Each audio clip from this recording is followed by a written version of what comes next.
आपने कभी विचार किया है कि रावण जैसा महाप्रक्रमी, महाविद्वान, महातपस्वी, महाज्ञानी, महापंडित होते हुए भी आज रावण का चरित्र पे सदैव ही एक दाग सा लग गया। आखिर कारण क्या था?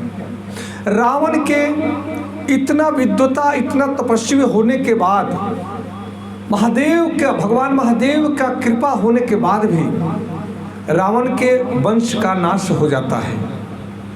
इसे हमें सीखने की आवश्यकता है कि केवल ज्ञान अर्जित करने से समस्या का समाधान नहीं हो जाता है। केवल तपस्या करके शक्ति अर्जित करने से किसी सिद्धि की प्राप्ति नहीं हो जाती है। शक्ति तब शक्ति बन जाती है जब उस शक्ति का प्रयोग निर्बल की रक्षा के लिए, असहाय को सहायता देने के लिए और बेसहारा को सहारा देने के लिए जब वो शक्ति उपयोग की जाती है, तब तो वह महादेव की शक्ति, माता की शक्ति आपके शक्ति को इतना प्रबल बना देती है कि आप समाज की रक्षा के लिए, सबकी रक्षा के लिए आप अनंत रूप से शक्तिशाली होते हैं। ये सारी कायनात की शक्तियाँ, ये ब्रह्मांड की शक्तियाँ आपको इतनी शक्तिशाली कर देती है कि आपके सामने चाहे कितना भी बड़ा बलवान हो, आपके सामने वो टिक नहीं सकता। ये प्रत्यक्ष रूप से हमें समझने की आवश्यकता है।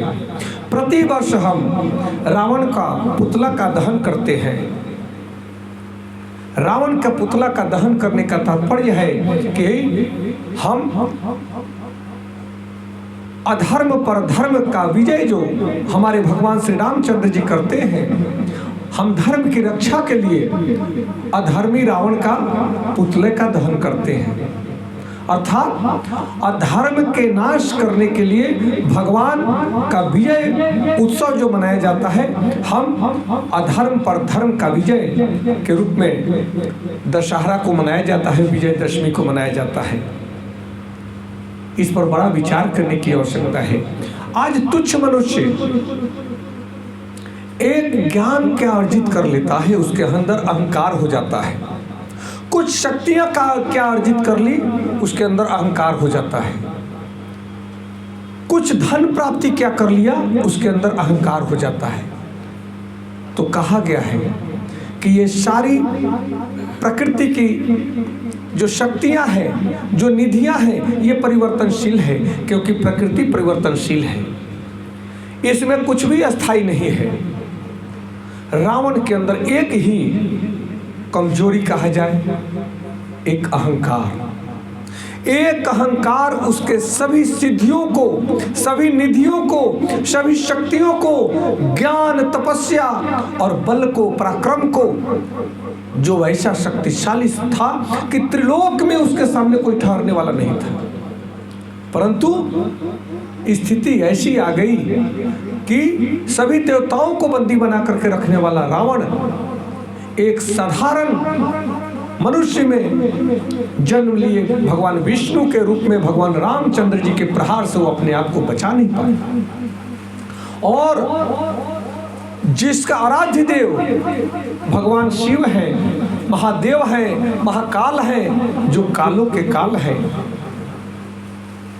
जब देखते हैं कि मेरा ही शिष्य, मेरा ही भक्त अधर्म के लिए हम ही से वरदान मांगता है, तब ध्यान रहे कि जब किसी भी पिता का पुत्र भी अगर अपने पिता से पैसा मांगे और उसका दुरुपयोग करे, तो पिता दे तो देता है, परंतु दुख उसको होता है, क्योंकि भगवान की प्रवृत्ति रही है। भगवान सबके अंदर व्याप्त है, कण कण में व्याप्त है, हर प्राणी में व्याप्त है, हर जीव में व्याप्त है, आप में, हम में व्याप्त है।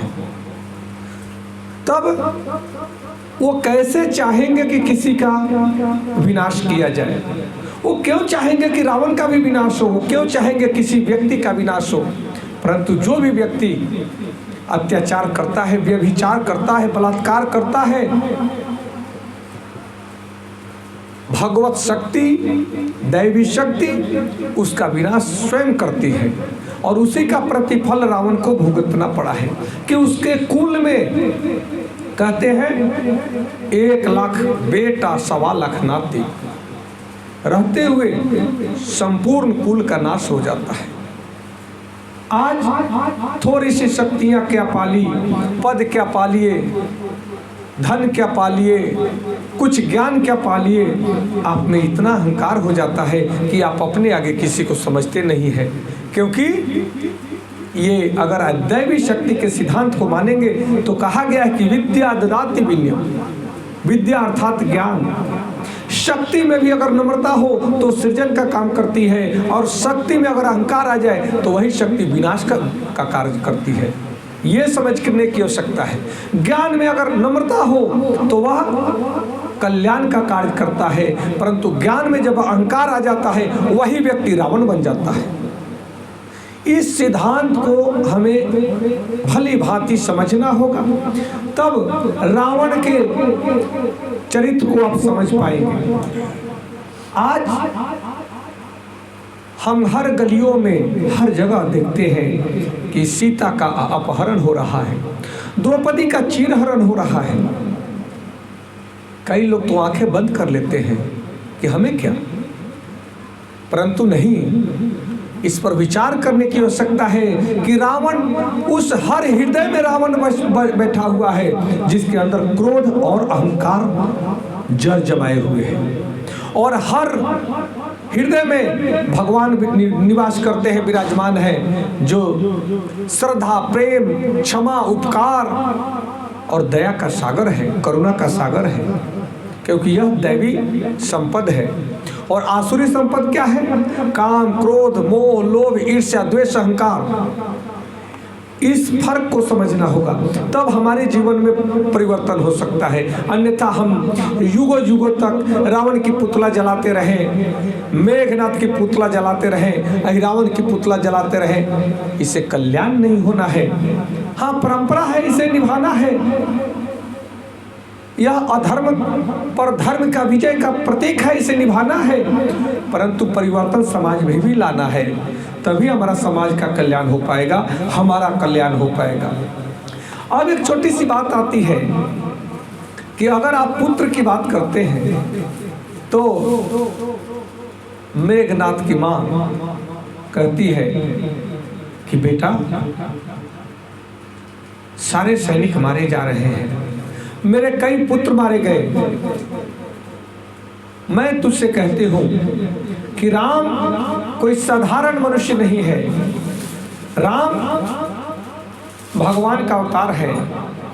बेटा तू चला जा, अपने चाचा की तरह, जैसे विभीषण चले गए तू भी चला जा, राम के शरण में चला जा, और श्री राम के शरण में जाकर के अपने को समर्पित कर दो। कम से कम तुम तो बच जाओगे, तो लंका में कोई तो रहेगा जो लंका का चिराग जलता रहेगा। मेघनाथ कहता है कि माँ, आप इस बात को समझे कि राम का भाई लक्ष्मण ने अपने भाई के लिए अपने भाई को नहीं छोड़ा। राम अपने पिता के आज्ञा का पालन के लिए राज, साम्राज्य सब कुछ ठुकरा करके वन में चले गए। माँ, मैं उस राम से भी सीखता हूँ कि मैं अपने पिता के लिए एक बार तो क्या, हजारों बार, करोड़ों बार मिटने के लिए तैयार हूँ, मरने के लिए तैयार हूँ, परंतु अपने पिता को इस युद्ध भूमि में, इस समर भूमि में अकेले छोड़ करके जाने के लिए मैं तैयार नहीं हूँ। यह हमसे हो नहीं पाएगा, मैं जीकर क्या करूँगा। और मेघनाथ अपनी माता से विदा लेकर के युद्ध में जाता है और उसका वध हो जाता है। जीवन आता है, जीवन जाता है, हम आए हैं, हम जाएंगे, करोड़ों आते हैं, करोड़ों जाते हैं, परंतु सिद्धांत ही आप हैं। आप क्या हो? आप शरीर नहीं हो, यू आर ए थॉट, आप एक विचार हो, एक सिद्धांत हो। अगर आपके पास सिद्धांत नहीं है, विचार नहीं है, आपके अंदर अधर्म को देखकर भी आपके अंदर अगर खून नहीं खौलता है, तब आप जीते जी मृत्यु के समान है, मरा हुआ समान है। जिसका विचार मर गया, जिसके अंदर के मर्म स्पर्शी भाव मर गए, तो समझो वो जीते जी मुर्दा है जो इधर से उधर घूमता है। उससे समाज का कल्याण नहीं हो सकता, उससे परिवार का कल्याण नहीं हो सकता। ये बात सोचने की जरूरत है। एक बात बहुत गहराई की बात है, आज कलयुग चल रहा है। अगर किसी की पत्नी को कोई अपहरण करके अमेरिका लेकर के चला जाए, कहीं और लेकर के चला जाए, तो आज अधिकांशतः लोग ऐसे हैं जो परेशानी और जोखिम नहीं उठाने के कारण कहेंगे, अपने ही पत्नी पर ब्लेम लगाएंगे, आरोप लगाएंगे कि क्या पता उससे मिलकर के चली गई हो। शक्ति के प्रभाव को समझना होगा और सिद्धि के प्रभाव को समझना होगा।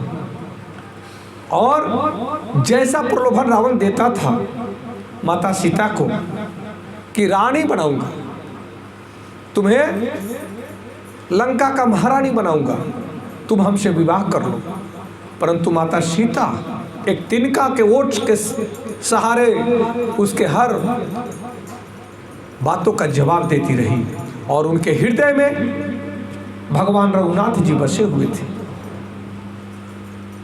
तनिक भी डिगती नहीं है। और आज महसूस कीजिएगा, ये भावनाओं की बात कर रहा हूं मैं, अगर ऐसी कोई पत्नी को लेकर के चला जाए तो वह जोखिम नहीं उठाएगा और अधिकांशतः लोग होंगे कहेंगे कि छोड़ो, वो कहीं भी है, सुखी है। और पत्नी भी अधिकांशतः मिलेगी कि वो कहेगी कि चलो साम्राज्य मिल रहा है तो क्या दिक्कत है, चलो विवाहित तो करना है। आज के लालच इतना बढ़ गया है, इतना लोगों के अंदर स्वार्थ भर गया है, परंतु भगवत कृपा, भगवत शक्ति यही होती है, तभी इतिहास बनता है, तभी प्रेरणा का परिभाषा लिखा जाता है कि जिसने अपने इज्जत के लिए, अपने आबरू के लिए अपने जीवन को दांव पे लगा दे, वही पुरुषार्थी है, वही पुरुषोत्तम है। और अपने जीवन को दांव पे लगा दे, मृत्यु के सामने भी न डिगे। माता सीता ने वो उदाहरण प्रस्तुत की। समझने की बात है, कभी भी आपके जीवन में जीवन का महत्व क्या है? जीवन का महत्व है कि जीवन का सिद्धांत होना चाहिए और सिद्धांत से कभी डिग नहीं सकता। व्यक्ति डिग गया अपने सिद्धांत से, अगर वो सही सिद्धांत पर है तो उसके जीवन का कोई अर्थ नहीं रह जाता है। सत्य के लिए, सच्चाई के लिए बोलना ही चाहिए और उसके लिए हमेशा जागृत रहना चाहिए। यही तो जीवन का लक्ष्य है, यही मनुष्य जीवन का लक्ष्य है। तभी परिवार, समाज और राष्ट्र बच पाएगा। अन्यथा हर जगह दुश्मन घात लगाए बैठा रहता है और अगर आप कमज़ोर पड़ते हैं तब आपके परिवार पर अटैक होता है, आपके समाज पर अटैक होता है और आपके राष्ट्र पर अटैक होता है। इसलिए सदैव सतर्क रहने की आवश्यकता है। ये रामायण हमें ये शिक्षा देती है, ये समझना होगा। तभी भाई भाई का प्रेम देखें। कुंभकर्ण को भी पता है कि मेरे बड़े भाई ने गलती की है, फिर भी जब युद्ध में जाता है अपने भाई से लड़ता है, कहता है गलत किया तुमने। बाद में रावण नहीं मानता है, कहता है कि तुम हमें समझाओ मत। बोला ठीक है भैया, मैं आपके लिए जी जान लगा करके लड़ूंगा, चाहे मैं मृत्यु को क्यों न प्राप्त हो जाऊं। जब अहिरावण जाता है तब विभीषण रोकता है, कहता भैया आप भी भगवान के शरण में आ जाओ तो आपका प्राण बच जाएगा, क्योंकि बड़े भाई ने अधर्म किया है। तब अहिरावण कहता है कि जा विभीषण, तू जा, तू अपनी प्राण की रक्षा कर, हमें प्राण की रक्षा नहीं करनी। मैं अपने भाई के लिए जीते जी मरने को तैयार हूँ और कैसे छोड़ दूँ अपने भाई को अकेले इस समर भूमि में, चाहे भगवान ही क्यों ना हो। मैं अपने भाई को अकेले नहीं छोड़ सकता, मैं पहले मरूंगा, उसके बाद मेरा भाई मरेगा। सोचने की बात है। राज साम्राज्य छोड़ करके अपने भाई के लिए भाई अपने आप को कुर्बान कर देता है। गहराई से अगर सोचे तो भगवान रामचंद्र जी का ही 14 वर्ष का वनवास हुआ था, लक्ष्मण जी का नहीं हुआ था। परंतु वो भाई का प्रेम देखो कि सब कुछ साम्राज्य को छोड़ करके और अपने भाई के सेवा में उन्होंने 14 वर्ष वनवास के लिए अपने जीवन को समर्पित कर दिया। उसी प्रकार केवल भगवान श्री रामचंद्र जी का वनवास हुआ था, माता सीता जी का वनवास नहीं हुआ था। परंतु उन्होंने कहा कि नहीं, इस राजमहल में मैं अकेले कैसे रह सकती हूँ, मेरा पति जहाँ पे है, पति के चरणों में ही मेरा स्वर्ग है और मैं वहीं जीऊंगी, वहीं मरूंगी, अपने पति की सेवा में रहूंगी। अगर ये सिद्धांत है, सुख की कामना नहीं है, पुरुषार्थी व्यक्ति को सुख की कामना नहीं होती।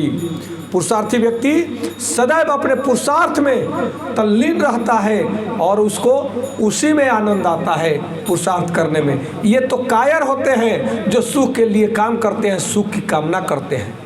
सुख क्या है? सुख है तो दुख आना निश्चित है, परंतु पुरुषार्थी व्यक्ति के जीवन में वही सुख है। अगर उसमें कठिनाई आती है तो भी उसमें सुख है, क्योंकि उसका समाधान के लिए वो लड़ता है। एक विषय, अरण्य वन में जब भगवान रामचंद्र जी हैं तब खर और दूषण 14,000 सैनिकों के साथ में युद्ध कर रहे हैं। सुनो, 14,000 राक्षसों के साथ में भगवान राम पर अटैक कर रहे हैं। भगवान ने कहा लक्ष्मण जी से कि सीता को लेकर के तुम पहाड़ी के पीछे चले जाओ, मैं इनसे निपटता हूं। और अकेले भगवान खर और दूषण के सभी सैनिकों को लहूलुहान करके मार करके अपने भी लहूलुहान हो जाते हैं। वाल्मीकि रामायण में लिखा हुआ है। और 14,000 सेनाओं को मार करके खर और दूषण का भी वध कर देते हैं। भगवान रामचंद्र जी वो हैं, वो शक्तिशाली, वह योगी, वह पराक्रमी। और वह अरण्यवन इन राक्षसों के आतंक से ऐसे परेशान था, इतना भयभीत थे वहां के जो ऋषि मुनि जो रहने वाले लोग थे, कोल भील सब परेशान थे, क्योंकि ये जो राक्षस थे ये तो ऋषि मुनि कोल भील किसी को भी मार करके खा जाते थे, इतना आतंक था इनका। और यह एक सरगना ही था, रावण का ही आतंक का पर्याय था सारा। रावण का ही ये सारा साम्राज्य था, ये अपना आतंक के आगोश में ले रखा था। भगवान ने उन सबको मुक्ति दी और इसलिए भगवान को भगवान माना गया। रामचंद्र जी को अगर वनवास नहीं हुआ होता, पराक्रम का प्रदर्शन नहीं हुआ होता, तो भगवत शक्ति का प्रदर्शन नहीं होता। और भगवत शक्ति के प्रदर्शन के बिना रामचंद्र जी भगवान नहीं बन पाते, क्योंकि भगवान थे परंतु इस संसार में प्रदर्शन करना पड़ता है, शक्ति का प्रदर्शन, ज्ञान का प्रदर्शन करना पड़ता है। तो एक बात कहा गया है कि जो वन में जाएगा वही भगवान राम बन पाएगा। भगवान राम अगर अयोध्या के राजा होते तो राजा के रूप में ही स्थापित रहते, परंतु वन में जाना पड़ता है। वनवास के काटने के बाद ही व्यक्ति का निखार आता है। इसलिए कभी भी जीवन में कष्ट आए, परेशानी आए, घबराना नहीं, उसका समाधान ढूंढना, शांति से, धैर्य से समाधान ढूंढो। करना क्या है, कैसे इसका निदान होगा, घबराने से काम नहीं चलेगा। नमस्कार, धन्यवाद। जय श्री कृष्ण, जय श्री राम।